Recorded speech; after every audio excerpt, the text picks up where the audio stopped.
Linaw ko po ngayon at ang sinasabi ko po ngayon, yung mga bagay, yung tatlong bagay na sinabi ko, ito ba ay ang takeover ba nila ay merong approval coming from Board of Administrator ng NEA?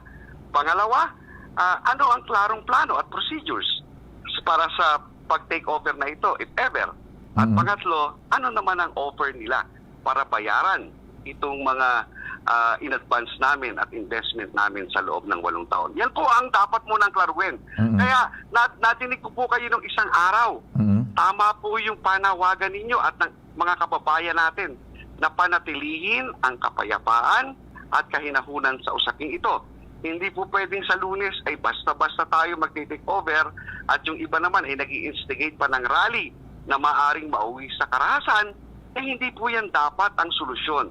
Meron tayong mga procedures, meron tayong mga avenue to resolve these issues.